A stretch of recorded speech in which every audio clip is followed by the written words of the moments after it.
Hello dear students. Welcome to Bram's School Online Study channel. Today we shall learn a new lesson. Please open your textbook as per the title of this video. Watch this video together with your textbook. You must read the lesson from your textbook before watching this video. Please watch the video attentively and listen to all the explanations.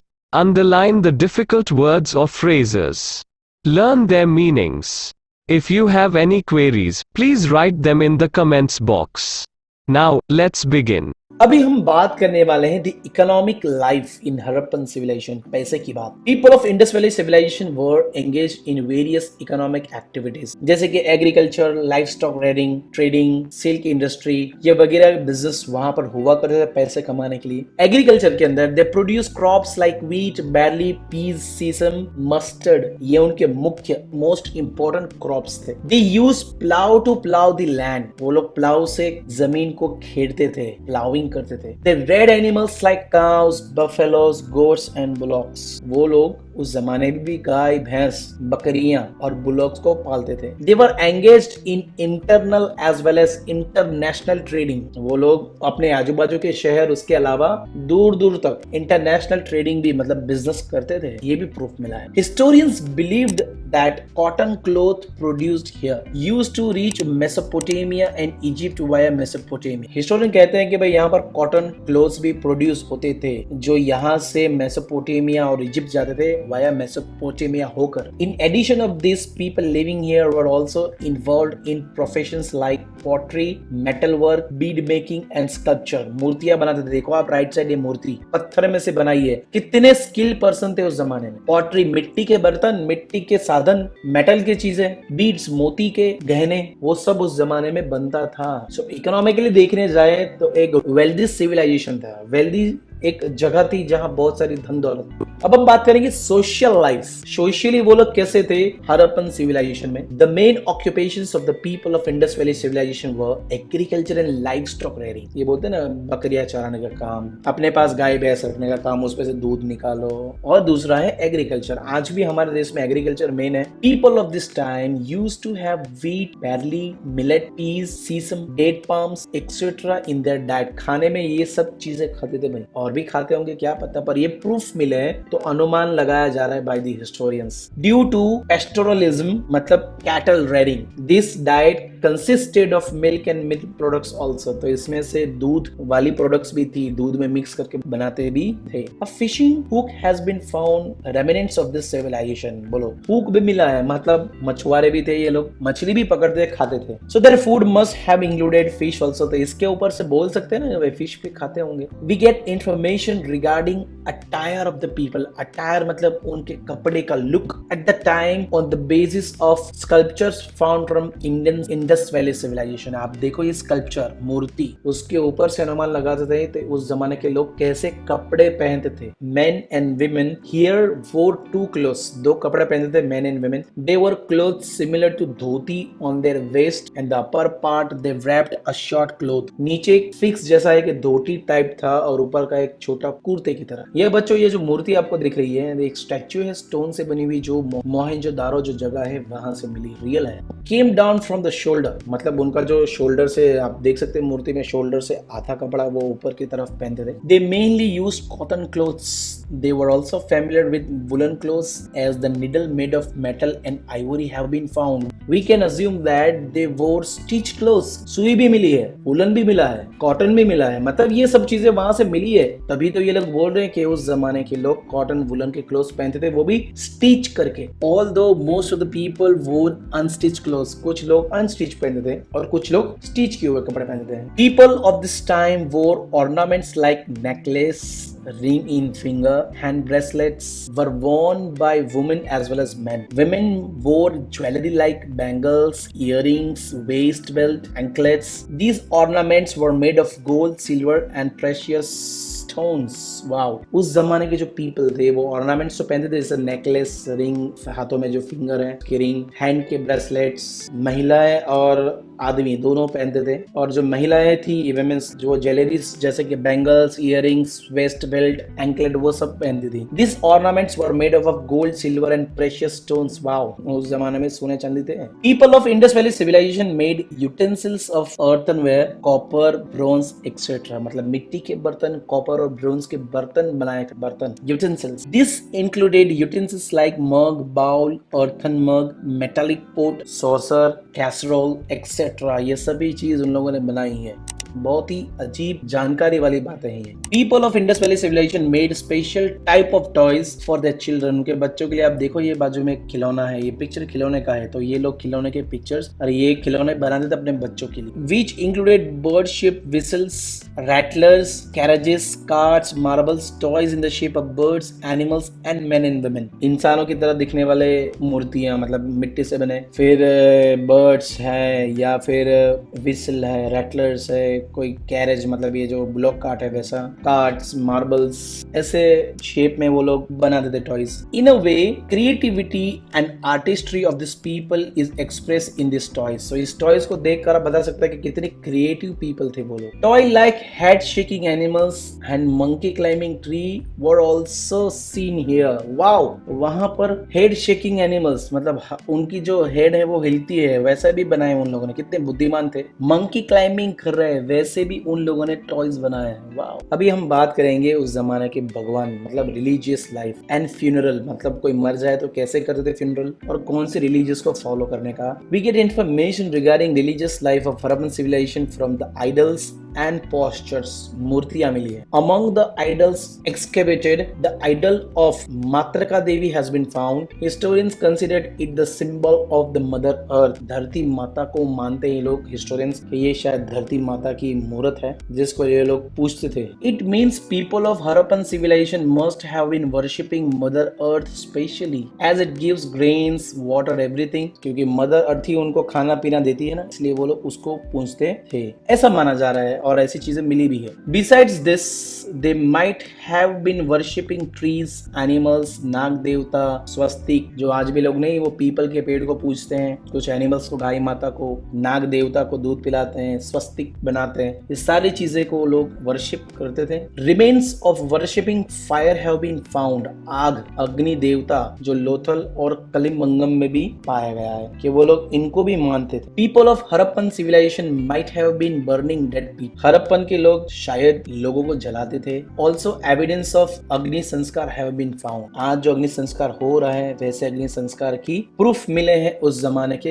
Harappan civilization site से। They buried dead person and also kept some of the things with the dead body. वो लोग buried भी करते थे, मतलब दफनाते भी थे, उसके साथ साथ किसी मरे हुए एनिमल्स की बॉडी को भी दफनाते थे कि उनको मरने के बाद भी एक काम आएगा, ये सोच। तो ये था उनका रिलीजियस एंड फ्यूनरल। अभी हम बात करेंगे उस जमाने की स्क्रिप्ट एंड लैंग्वेज। स्क्रिप्ट और लैंग्वेज की बात करें तो कॉइन्स, सील्स, कॉपर प्लेट्स, ये सभी उस जगह से मिले हैं। कहां से? हड़प्पन से। जिसमें से टेक्स्ट, उसके ऊपर टेक्स्ट में कुछ लिखा गया अलग अलग भाषाओं में, जिसको अभी तक मिस्ट्री है, कोई उसको उस लैंग्वेज को पहचान नहीं पाए कि क्या लिखा है। Although these writings are short words with matras and joined words are found। Writings are short words with matras and joined words are found। जिसमें कुछ मात्राएं मिक्स की गई है और कुछ वर्ड्स ज्वाइन लिखे गए हैं, ऐसा मिला है उनके कॉपर कॉइन्स, सील्स, प्लेट्स और कॉइन्स के ऊपर। Lots of attempts have been made to decipher this script but it has not been successful yet। बहुत ट्राई किया, दुनिया से,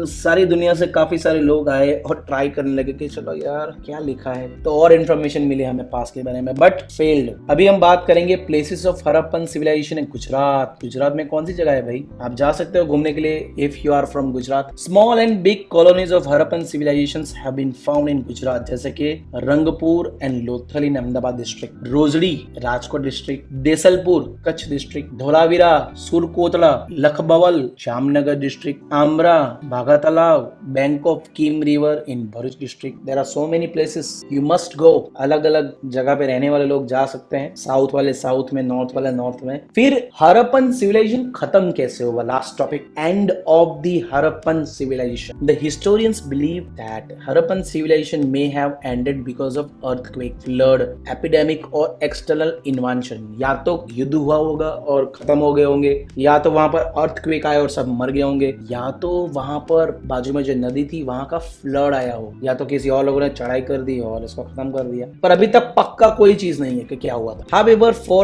today's historians, the end of it has been the subject of research. आज के लोग, अगर आप भी हिस्टोरियन बनोगे, आपके लिए रिसर्च पॉइंट रहेगा। आप भी ढूंढने लगोगे कि भाई हड़प्पन खत्म हुआ कैसे। सो नेक्स्ट पेज पे we are going to talk about our ancient text, मतलब हमारी पुरानी किताबें। कैसी थी किताबें, कौन सी थी? सो पहले पैराग्राफ में ऋग्वेदा एंड इट्स स्टडीज। सो सबसे पहले हम ऋग्वेदा के बारे में बात करेंगे। बुक का नाम है 4 Vedas are there. Total there are 4 Vedas, मतलब 4 text, Rigveda, Yajurveda, Samaveda and Atharvaveda. Rigveda is our oldest text. इन चारों में से ऋग्वेदा सबसे ओल्ड है, जिसके अंदर 1028 हाइम्स है, विच आर कॉल्ड सुक्तास। इंग्लिश में उसे हाइम्स कहते हैं, हमारी भाषा में उसे सुक्तास कहते हैं। Rigveda is a repository of ancient knowledge. Repository का मतलब है भंडारा, इंफॉर्मेशन का भंडार है ये, पुराने जमाने की information. It is written in old Sanskrit और Vedic Sanskrit language. With the help of Rigveda we get information about political, social, economic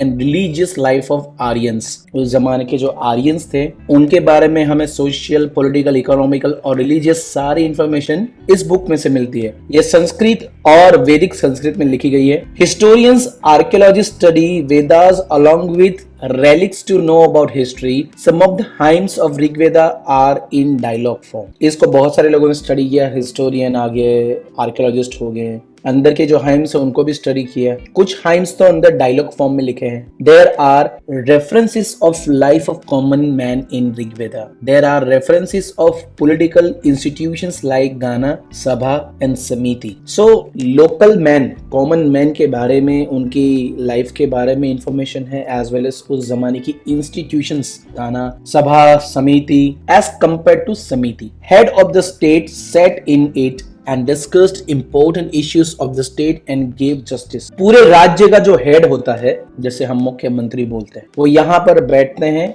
और डिस्कस करते हैं पूरे स्टेट के इश्यूज को और लोगों को जस्टिस देते हैं, न्याय। The samiti was an elaborate body that elected the king, army chief and priest were appointed to assist the king. उसके अलावा जो समिति मतलब मेंबर्स जो किंग में से इलेक्ट करते हैं, इलेक्शन करके किंग को, समिति पूरी किंग को इलेक्ट करती है। वहां के जो आर्मी चीफ और प्रीस्ट होते हैं वो किंग को असिस्ट करते हैं। One of the work of king was gaveshana. Gaveshana means war. King का एक मुख्य जो काम था वो था वॉर करना, वॉर को जिताना, इम्प्लीमेंट करना, कैसे करनी है। उसका अधिपति मतलब आगे मेन सोल्जर के तौर पर कि भाई मैं बोलूंगा उस तरीके से हमको ये वॉर को लड़ना है और जीतना है। From Rigveda we get reference of battles between the 10 kings on the banks of river Ravi. Ravi river के बैंक पे 10 किंगों की लड़ाई हुई थी, राजाओं की, उसकी भी इंफॉर्मेशन है ऋग्वेदा में। Rigveda provides us information about social life of the Aryans. One of the unit of social society was family, and family system was patriarchal and it was also joint family system। So Rigveda में से हमें Aryans के social life की, Aryans लोग joint family में रहते थे, वहां के लोग ज्यादातर जॉइंट फैमिली में रहते थे। Society was not divided into caste and races. उस जमाने में कोई भी सोसाइटीज कास्ट के बेस पे अलग नहीं थी। So all were equal in the society. There was no discrimination of high and low status. वहां पर कोई भी ऊंच नीच जात पात नहीं चलता था। Women had high status in society. महिलाओं का दर्जा सबसे ऊपर था आर्यंस के लाइफ में, social life. Feminism was there and women were considered as co-workers and their presence in yajna was essential. Feminism मतलब लड़कियों का महत्व, विमेन का महत्व भी था। इंसानों के साथ जो वर्कर्स थे, मेन वर्कर्स, उनके साथ वो भी महिलाएं भी थी। एज वेल एज जब यज्ञ होता है, मतलब यज्ञ होता है, तो यज्ञ के अंदर लेडीज मतलब के विमेन्स भी बैठा करती थी। They could also study among them Apala, Lopamudra, Ghosha etcetera created richas of Rigveda. यहाँ पर कुछ नाम लिए हैं, अपाला, ये यज्ञ में जो कुछ लेडीज थी बहुत पॉपुलर, उसके भी नाम लिखे, अपाला, लोपामुद्रा, घोषा। उन लोगों ने रीचास ऑफ ऋग्वेद, हिंदी में रीचास और संस्कृत में उसे रुचा कहते हैं। रुचा मतलब श्लोक, ऋग्वेदा के श्लोक इन लोगों ने ही क्रिएट किए थे। Girls got married only when they were adults, जब महिला मतलब लड़कियां एडल्ट्स होती तभी उनकी शादी होती थी, छोटी उम्र में नहीं। Mention of worship of nature is found in the Rigveda.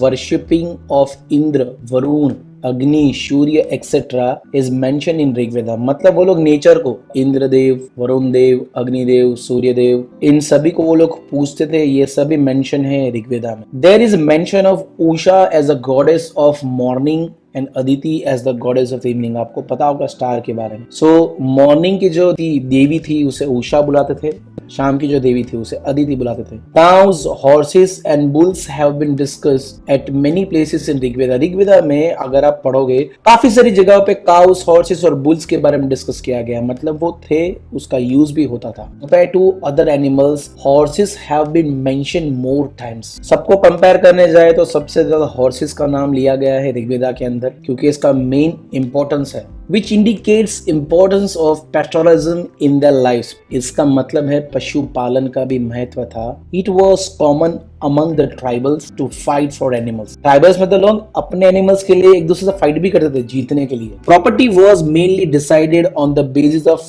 member of cattle। उस जमाने में घर के हिसाब से नहीं कि भाई तेरे पास 2 प्रॉपर्टी मतलब 2 घर, नहीं, उस जमाने में 2 भैंस, 2 गाय, 10 गाय, जिसके पास ज्यादा एनिमल्स है वो ज्यादा अमीर था। उस तरीके से उनकी प्रॉपर्टी डिसाइड होती थी। Animal husbandry was done collectively and agriculture was secondary in the early stages of Rigvedic age. Rigvedic age के पीरियड में सबसे पहले जो कामकाज हो रहा था वो था एग्रीकल्चर एंड एनिमल हस्बेंड्री। मतलब ये गांव के लोग जो करते हैं ना फार्मिंग, और जो गाय का दूध, भैंस का दूध निकाल के, उसे कहते हैं एनिमल हस्बेंड्री। मतलब एनिमल्स को पालना for the benefit of anything from them. Okay, so यहाँ पर चैप्टर हो रहा है कंप्लीट। यहाँ पर लिखा है सुक्ता मीन्स वेल स्पोकन। ओके, कुछ एक्सरसाइजेज है जो आपको सॉल्व करने हैं। होप मैंने जो एक्सप्लेन किया है वो आप लोगों को समझ में आया होगा। अगर आपको अच्छा लगा है तो प्लीज एक लाइक और कमेंट कर दीजिए, और चैनल को सब्सक्राइब करके बेल आइकन दबाना मत भूलिएगा।